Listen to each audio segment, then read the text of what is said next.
À l'occasion de la fête de Pâques, c'est sûr, bon nombre de jardins vont fleurir de jeunes pousses chocolatées et colorées et le lièvre de Pâques, le bien nommé, ne manquera pas, pour les enfants sages, de déposer ses œufs au chocolat et bien d'autres délices suaves. Pour Pâques donc, nous nous sommes rendus dans un endroit presque magique, un endroit où, à n'en pas douter, on donne un petit coup de pouce au lapin de Pâques. Méga Info a été en effet accueilli à la chocolaterie du Luxembourg de Tuquenieux où Frédéric Sanson, l'un des 3 maîtres chocolatiers de l'entreprise, nous a accueillis et nous a servi un petit peu de guide au sein du process de fabrication, du choix de la matière première, au moulage des sujets, leur décoration, leur conditionnement, avant que tous ces délices chocolatées ne parviennent sur vos tables ou jardin de Pâques pour la plus grande joie des enfants. Parler de la fabrication du chocolat, c'est aussi parler du choix de la matière première en fonction du produit que l'on veut en tirer. Donc nous allons parler fèves de cacao en provenance, en l'occurrence de Côte d'Ivoire. Monsieur Frédéric Sanson, maître chocolatier à la chocolaterie de Tuquenieux. Côte d'Ivoire.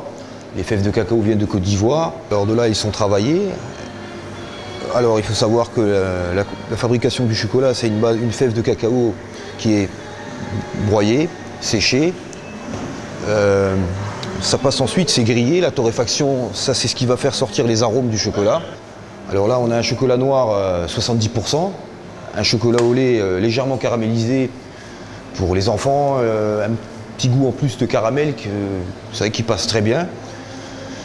Et en fait, leur provenance, c'est l'essentiel, c'est le choix en fait de la matière première. C'est la base de tout en fait. Une bonne matière première va faire des bons chocolats. Ça, le secret, c'est là en fait, le choix de la matière première. Alors on n'utilise pas de graisse végétale.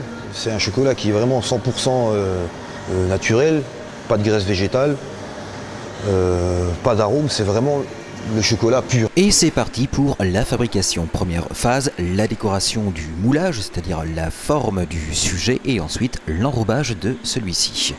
Frédéric Sanson, maître chocolatier. Alors là, on a une base de chocolat au lait. Alors d'abord, on y met les peintures, les couleurs, les yeux, le nez, la bouche, le bec, avec du chocolat blanc et du colorant. Alors là, on voit au travers du moule. Alors ensuite, après cette réalisation, alors on y met un coup de pinceau. Ça c'est pour en fait le brillant du chocolat. Le brillant et en fait qu'il n'y ait pas de bulles. Que la surface soit lisse et bien homogène en fait. Alors une fois passé, on les moule une première fois. On le retourne, on laisse s'égoutter un petit peu. Voilà, on va le laisser figer un petit peu. Parce qu'ensuite, on va le remouler une seconde fois en fait.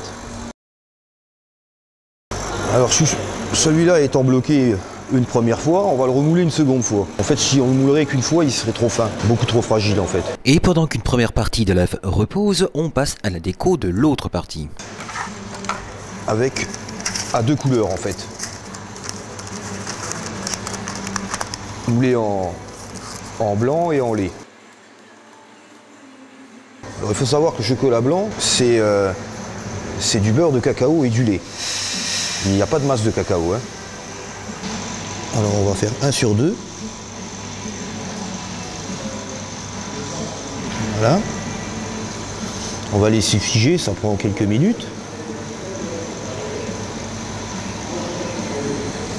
Voilà. Alors maintenant on va y mettre un petit coup de pinceau.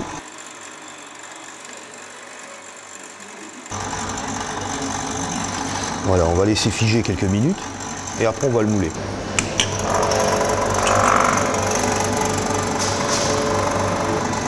On va laisser figer. Alors ça c'est celui qu'on a moulé tout à l'heure. Pour que ce soit bien net, quand on fait le montage des œufs, que ce soit bien régulier quoi en fait. Comme ça, la couture de l'œuf est nette. C'est ça qui est important quoi en fait. Pareil, on va le mettre au frigo. Alors celui qu'on a moulé tout à l'heure, on va le démouler. C'est vraiment bien brillant quoi. Voilà, ça c'est l'essentiel. Il ne reste plus qu'à assembler les deux parties de cet œuf chocolaté et décoré, puis à l'habiller joliment avant qu'il ne parte soit au magasin de l'usine ou chez les différents détaillants, avant de faire l'enchantement à la fois de nos yeux et de nos papilles à l'occasion de ces fêtes de Pâques. Merci encore à la chocolaterie du Luxembourg de Tuquenieux qui nous a donc ouvert ses portes. Joyeuse Pâques à tous!